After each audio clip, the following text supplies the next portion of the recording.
this room share the same priorities: security, prosperity, free commerce, and the rule of law. And you want the rule of law. Sometimes your communities don't let you have it because you got some rough communities, right? That's why together we're also forming the Shield of Americas, a new organization to advance these shared priorities in our hemisphere. And we're pleased to be joined as well by Secretaries Pete Hegseth, Scott Bessent. Scott, thank you very much, Scott. Oh, but it has to be a big deal if you're here. Well, he controls the purse strings of the country. You know, he goes on television and he just soothes everybody. He did it yesterday. The prices were going. He got on. He's a soothing person. He's actually a killer, but I don't want to say that. No, he's a soothing person. He goes on television. Right, Pete? I think nobody better. So we could use him for war every once in a while, you know, soothe. Although we don't really want that kind of a personality for war. We want your personality for war. You're just perfect. Howard Lutnick. Thank you, Howard. Chris Wright. Kristi Noem. Along with U.S. Trade Representative Jamieson Greer, who you all know and you deal with. You deal very successfully. I ask Jamieson all the time, can you get more? Can you get more? He's the king of tariffs, right? But he's very gentle. We want to be very gentle with our friends, right, Jamieson? Deputy Secretary of State Chris Landau. Chris, where is Chris? I haven't seen Chris. He's fantastic.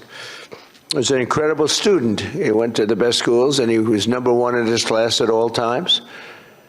And Marco saw that and saw the talent he's got, and she said, that's the guy I want as a deputy, and I heard you're doing a great job. Thank you very much. Deputy Chief of Staff Stephen Miller. Stephen is, I don't have to tell you anything about Stephen. Everyone knows. There's nothing, Stephen, there's nothing I can say. He's fantastic, that's all I can say. And Senator Bernie Moreno, who's a credible friend of mine, and he ran a great race. He was not given much of a chance. He was running against a person who was there for a long time and was sort of considered a shoo-in, right, Bernie? And we knocked him out. We knocked him out. He's trying to make a comeback, but we took him out. And Bernie's done a great job. For decades, leaders in this region have allowed large swaths of territory in the Western Hemisphere to come under the direct control, and transnational gangs have taken over and they've run areas of your country. We're not going to let that happen. We'll help you. And bloodthirsty cartels that impose their will through murder, torture, extortion, drug trafficking, bribery, and terror. And some of you are in danger. I mean, you're actually in danger. It's hard to believe. But we're working with you to do whatever we have to do. We'll use missiles. If you want us to use a missile, they're extremely accurate. Boom, right into the living room. That's the end of that cartel person.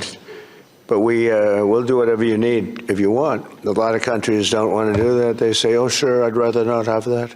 I'd rather not have that. I believe they can be spoken to. I don't think so. Many of them don't want, and that's okay, too. You're going to do you. But if you need help, you're going to let us know, okay? Many of the cartels have developed sophisticated military operations, highly sophisticated. In some cases, they say they're more powerful than the military in the country. We can't have that. These brutal criminal organizations pose an unacceptable threat to national security, and they provide a dangerous gateway for foreign adversaries in our region. And we don't want them near our country either. We don't want them to come in. They're cancer, you know. They're cancer, and we don't want it spreading.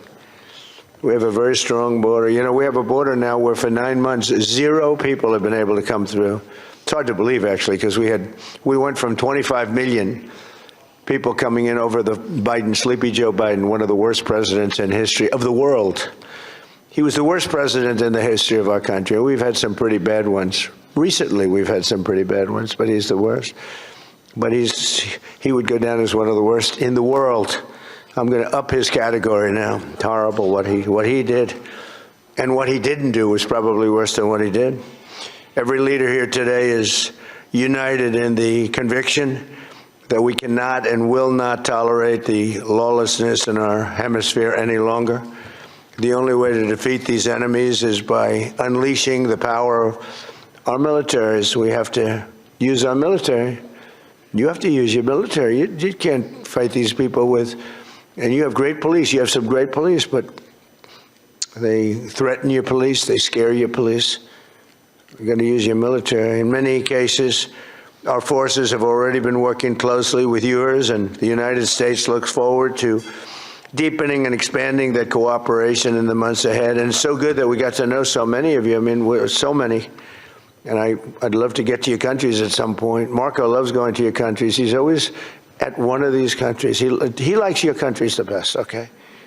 You know, where are you? I'm in Chile. Oh, good. How's Chile doing? Good. He likes it. He feels very calm. We all like him, right? It helps. He's got a language. He's got a language advantage over me because I'm not learning your damn language. I don't have time. I was okay with languages, but I'm not going to spend time learning your language. That much I won't do. Just give me a good interpreter. Interpreter, very important. And I know if somebody's good. I may not speak the language, but I know I had an interpreter recently that wasn't good, talking to a very strong person from a different part of the world. And I could tell, even though I don't speak the language, I could tell the interpreter was not good. When you go,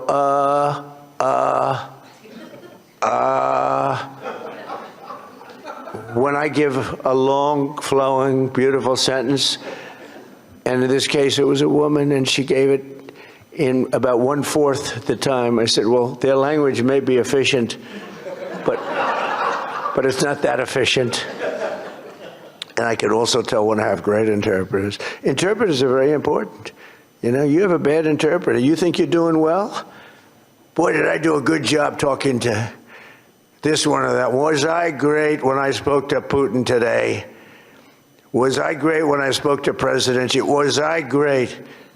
But if the interpreter isn't speaking right, or is weak, or is ineffective, or is just not good, or not interpreting your words correctly, in one case, we had an interpreter who, when she disagreed with what we were saying, she actually changed it. We considered her a foreign minister, right? But no, the interpreter is, I talk about it all the time. Interpreters are really important. When you don't speak the language, they don't speak the language, people have no idea. People have no idea how valuable, and I'm on them all the time, people have no idea how valuable a good interpreter is. But over the last year, the world has witnessed the supreme power of the United States. We're the most powerful military country in the world. Again, I rebuilt it in my first, I spent so much time rebuilding it, over $1 trillion, and now we just had another budget. We may be going to $1.5 trillion. We're building a thing called a battleship, like in the old days, remember? We have a Secretary of the Navy, and he suggested, I've always said, why don't we have battleships anymore, shooting big bullets instead of, $3 million rockets? And they said, well, sir, we just don't have them. Nobody could give me the answer, but we're actually building 10 of them. And I said, you remember the old ones from, you see Victory at Sea, remember Victory at Sea? And you'd see these ships going through those waves like the waves were nothing, although the waves are pretty powerful. They knock out a lot of territory, but you'd see these incredible, they're pieces of art. Beautiful, most beautiful, the big battleships of the 1940s, right? Power. I said, well, would we ever want to bring them back? Because we have some of them. They're museums and other things. And they said, sir, the new ship is 100 times more powerful than what we were looking at with those guns and amazing, right? 100 times. I said, you sure it's not maybe 90 times? 100 times more powerful. And we're building 10 of them. Not to use them. We don't want to use them, but by having them, nobody's going to play games. So, just good to have them. We don't want to use them. They'll say, oh, he's very militaristic. I'm the one that ended 8 wars. I'm the one that, and we have another one coming, I think.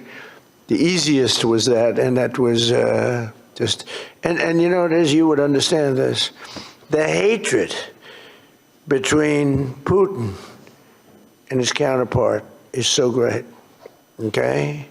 It's so great that You know, Ukraine, Russia, you'd think there'd be a little bit of camaraderie. There's not. And the hatred is so great, it's very hard for them to get there. It's very, very hard to get there. So we'll see what happens, but we've been close a lot of times, and one or the other would back out. But we're losing, you know, they're losing. You know, it doesn't really affect us very much because we've got an ocean separating. I'm doing it as a favor to Europe, and I'm doing it as a favor to life, because they're losing 25,000 souls. Think of that every month, 25,000. Last month, 31,000, both sides, 31,000 people died, mostly soldiers. So I have an ability to get those things done, to bring people together, and I did great with so many. India, Pakistan, that was going to be a disaster. I was raging for a number of days. I did that through trade. I used tariffs and trade, and it was amazing. But we did amazing. One was 32 years, one was 34, and one was 37 years, and we got it done very quickly. And we'll get this one done too. But the hatred is hatred's an amazing thing. People do bad things, and people don't get things done when the hatred is too great. That's a lot of it. Just as we formed a coalition to eradicate ISIS in the Middle East, we must now do the same thing to eradicate the cartels at home. So we did eradicate ISIS. Now, during the 4 years, we had a rigged election. You probably read about it, probably heard something. So it gave me 4 years to contemplate and to stage my comeback. I staged big comeback. They say it was a comeback. I didn't think it was a comeback because I had the people on my side. So I didn't view it as a comeback, but they did everything possible during that 4 years. They're crooked politicians, dirty cops. They're dirty cops. They did everything possible to make it impossible for me to win. And I won in a landslide. But during that period of time, I learned a lot. And I learned how you people, and I saw it so badly, how you're suffering with what's happening with the crime in the region. And I said, if we ever come back, we're going to eradicate that crime. And I'm going to work with you. And if you want, we're going to do it. We can do it pretty easily. As part of our commitment to countering the cartel presence in our region, we must recognize the epicenter of cartel violence is Mexico.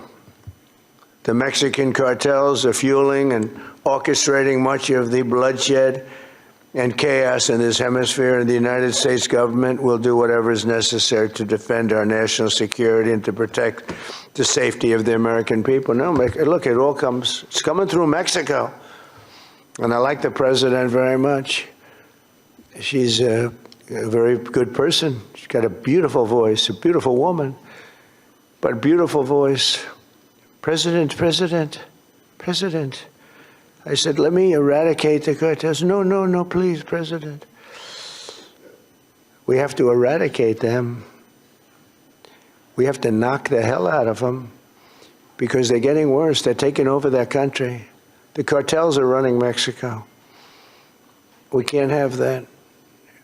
Too close to us, too close to you. But everything comes in through Mexico, mostly.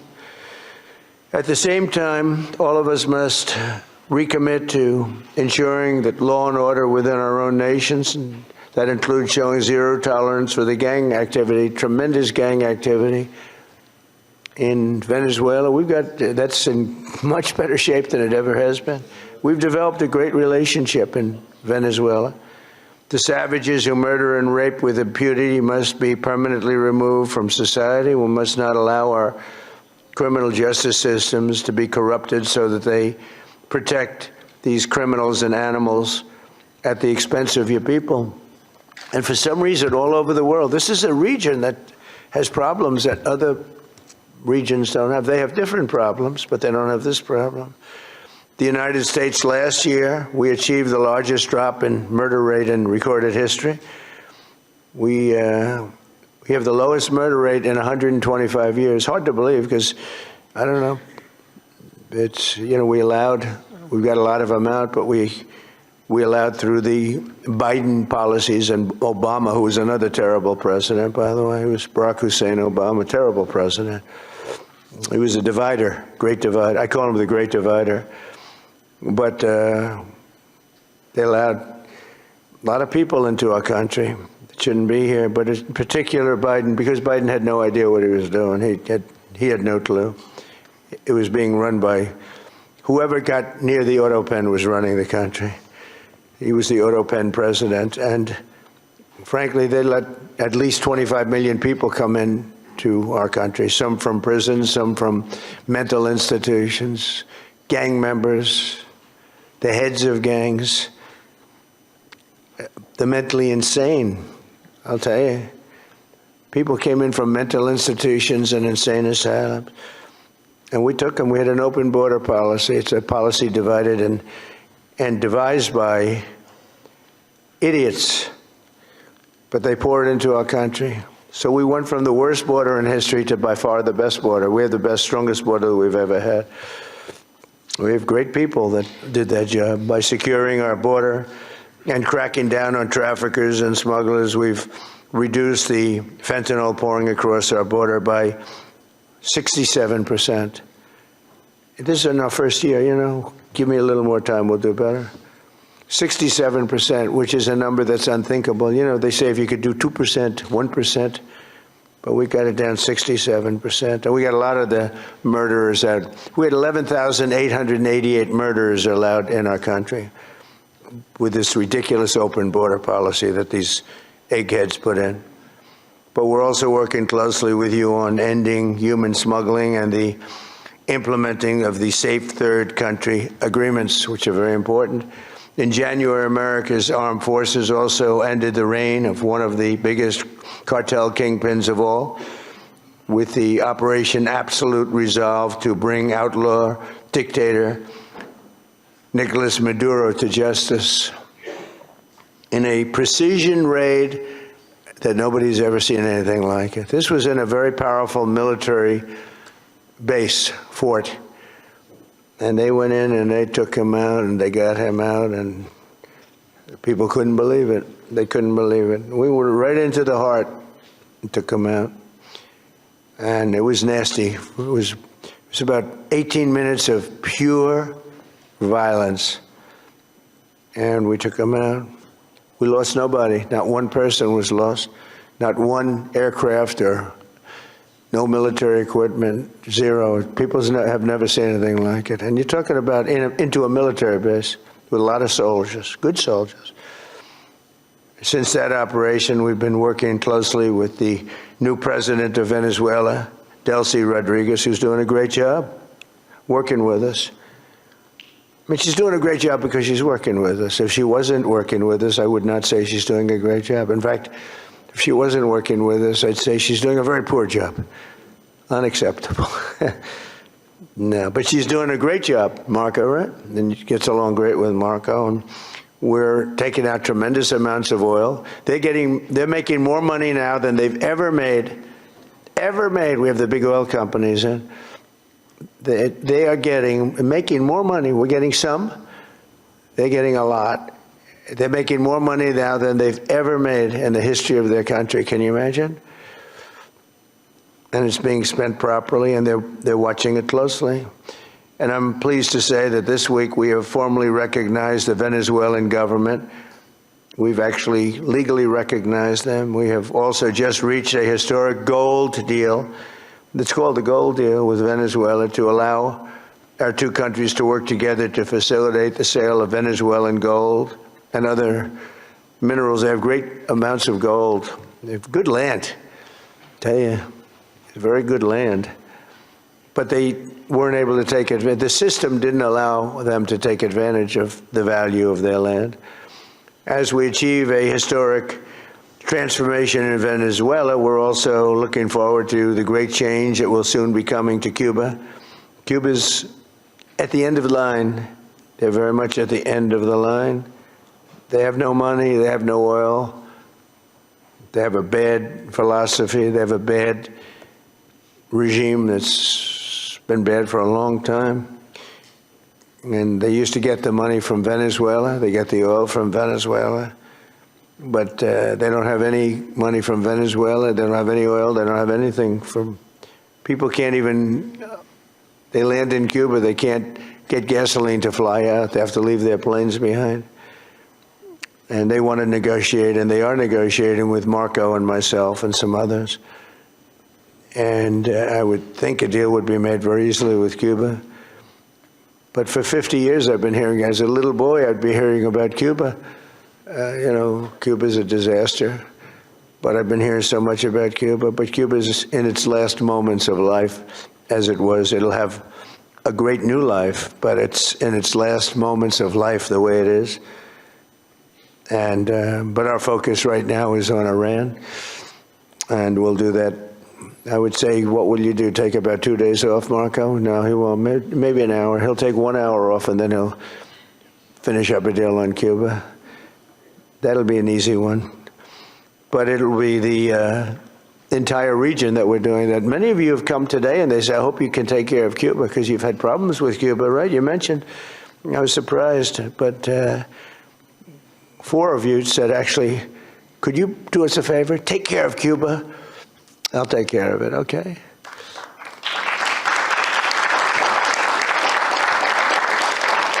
So, and as these situations in Venezuela and Cuba should make clear under our new doctrine, and it is a doctrine, we will not allow hostile foreign influence to gain a foothold in this hemisphere. That includes the Panama Canal, which we talked about. We're not going to allow it. And together we'll protect our sovereignty, our security, and our cherished freedom and independence. And just in finishing up, the nations gathered here today are filled with unlimited potential. You have tremendous potential. It's a great part of the world. But to fulfill that tremendous potential, we must smash the grip of the cartels and criminal gangs and horrible organizations run by, in some cases, absolute animals, and truly liberate our people. And some people are afraid to do it because they've gotten such a foothold. But I think you can get out of that, and we'll work with you if you need. With the courage and resolve of the leaders in this room, great leaders, will make our nation safer, stronger, richer, and more successful than ever before. So I want to thank you all very much for coming. I look forward to the incredible progress that's soon to come. You're going to see some incredible things. And now I'd like to ask Secretary Rubio and Secretary Hegseth to say a few words, and then I'll sign a proclamation formally launching the America's Counter Cartel Coalition, which is what it is. It's a counter cartel coalition. And thank you all for being here very much. Appreciate it. Thank you.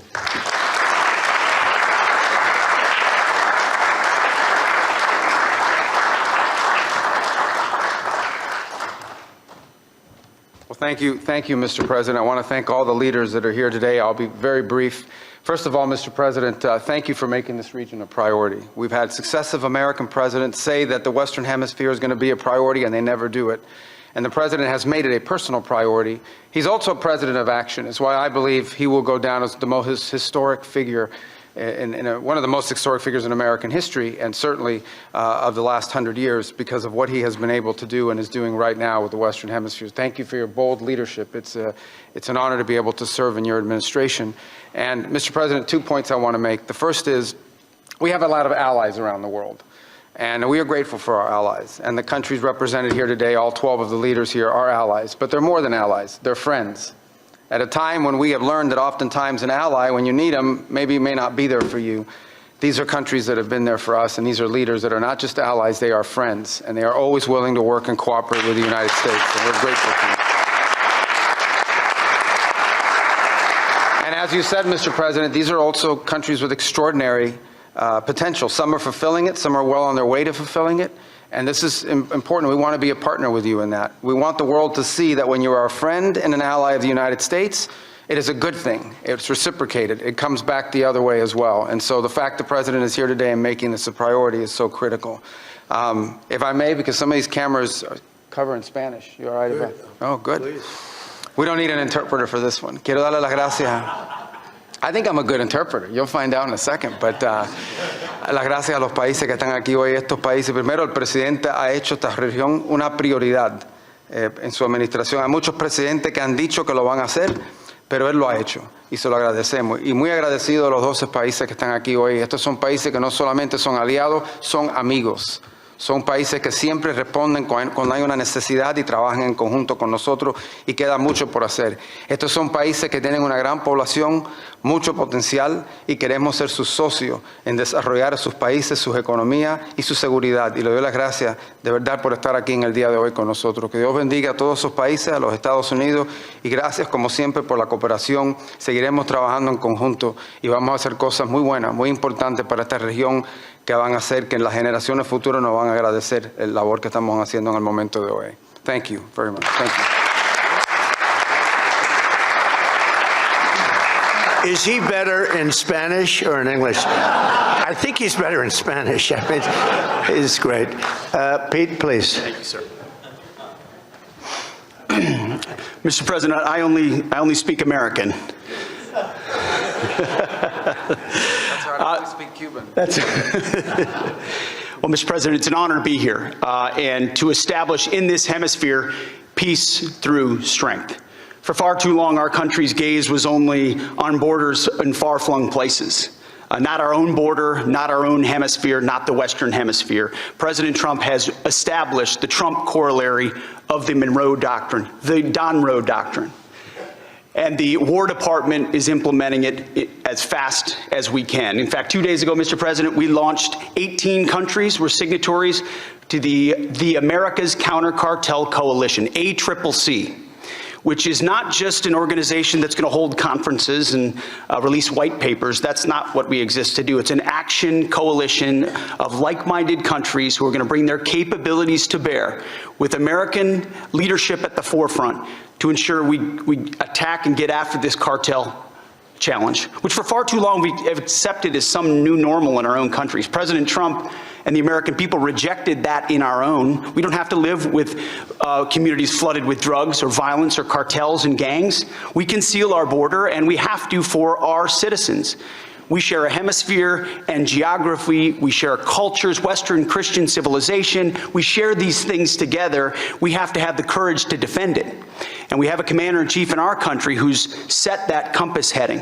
And at the War Department, we look forward to working with all of your countries and more that are not here to say, with our shared assets and our intelligence and our capabilities, with American leadership, we will go on offense against the cartels. They will know that we're just around the corner. Whether it's drug boats or on land, we look, the America's Counter Cartel Coalition, the ACCC, will be a force for good, for peace through strength in this hemisphere. And we look forward to working with your great countries. Thank you very much. Thank you, Mr. President.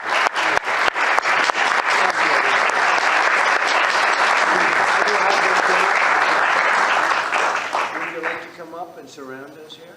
Thank you.